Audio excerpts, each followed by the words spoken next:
Durante séculos, bastava uma palavra vinda de um trono e milhares de vidas estavam condenadas.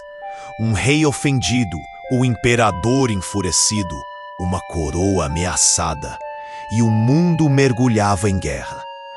Neste vídeo, você vai entender como os monarcas, movidos pelo orgulho, ambição ou medo, transformaram seus desejos pessoais em conflitos sangrentos que tiveram consequências catastróficas. O poder absoluto, quando o rei era a guerra. Durante a maior parte da história, a figura do rei era sagrada e inquestionável. Governar era visto como um direito concedido por Deus, e a guerra, muitas vezes, era apenas uma extensão desse poder divino. Nas monarquias absolutistas, o soberano concentrava tudo em suas mãos: leis, exércitos, economia e diplomacia.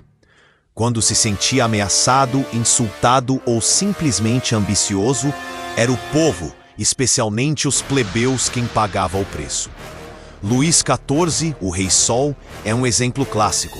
Ao declarar l'état c'est moi, ele cravou um princípio fundamental do absolutismo.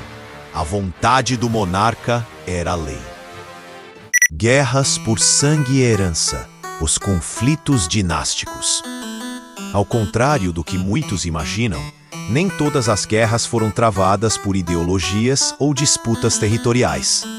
Muitas vezes, o motivo era bem mais simples e pessoal: quem tinha o direito de usar uma coroa. A Guerra dos 100 Anos é um exemplo emblemático. Após a morte do rei francês Carlos IV, sem herdeiros homens, o trono ficou vago. Eduardo III, rei da Inglaterra, que era neto de um rei francês, reivindicou o direito à sucessão. Mas a nobreza francesa rejeitou sua pretensão e escolheu Filipe VI, iniciando um conflito que duraria mais de um século. Esse tipo de disputa se repetiu várias vezes na história. Na Espanha, após a morte de Carlos II, a Europa mergulhou na Guerra de Sucessão Espanhola. Na Áustria, a morte de Carlos VI deu início à Guerra de Sucessão Austríaca. E até mesmo no Brasil, a abdicação de Dom Pedro I e a menoridade de Pedro II geraram uma fase de instabilidade política, conhecida como o período regencial. Impérios e guerra, a vontade de um homem.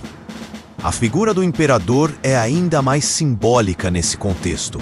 Desde a antiguidade, um império se constrói sob a ideia de expansão e o imperador, como figura central, não reina apenas, ele conquista.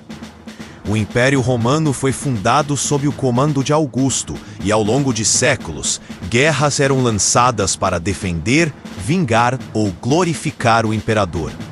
O mesmo vale para os imperadores chineses da dinastia Qin e Han, que expandiram suas fronteiras à força, ou para Ciro, Dário e Xerxes na Pérsia. Séculos depois, esse modelo seria atualizado por Napoleão Bonaparte, um general que se tornou imperador e transformou sua ambição em uma política de guerra total. As guerras napoleônicas devastaram a Europa entre 1803 e 1815. E embora houvesse justificativas políticas, como defender a Revolução Francesa ou confrontar monarquias, no fim, era o ego de Napoleão que comandava os exércitos. Os monarcas na Era Moderna, 3 primos e um mundo em chamas. Na véspera da Primeira Guerra Mundial, 3 monarcas governavam uma parte considerável do planeta.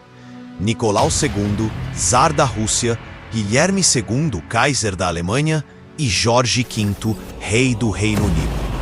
Todos eram primos, netos ou descendentes diretos da Rainha Vitória. Apesar dos laços de sangue, seus impérios estavam em rota de colisão. O assassinato do arquiduque Francisco Ferdinando, herdeiro do trono austro-húngaro, foi apenas o estopim. A verdadeira tragédia já estava armada. alianças militares rígidas, rivalidades imperiais e o medo das monarquias de perderem prestígio e controle. O resultado foi catastrófico. Ao fim da guerra, 4 grandes impérios ruíram. O Tsar Nicolau II foi derrubado e executado pelos bolcheviques. O Kaiser Guilherme II abdicou e fugiu para o exílio. O Império Austro-Húngaro se desintegrou e o Império Otomano deixou de existir. A Primeira Guerra Mundial marcou o fim da era das monarquias imperiais. O legado das coroas. O perigo da centralização. Hoje, a maioria dos monarcas tem funções simbólicas, mas as lições deixadas por séculos de guerras reais continuam mais vivas do que nunca. A concentração de poder em uma única figura, sem limites, sem oposição, sempre foi perigosa. E quando esse poder está nas mãos de alguém guiado por orgulho, medo ou vaidade, o resultado tende a ser destrutivo. Reis, imperadores, czares, kaisers, todos em algum momento usaram a guerra para reforçar seus próprios tronos. E todos, sem exceção, acabaram deixando ruínas pelo caminho. Quando a paz depende da vontade de um só, a guerra é sempre iminente. E você, acha que o mundo estaria mais seguro se ainda fosse governado por reis? Ou acredita que o poder precisa sempre ser dividido e fiscalizado? Deixe sua opinião nos comentários. Nos vemos no próximo vídeo. Obrigado.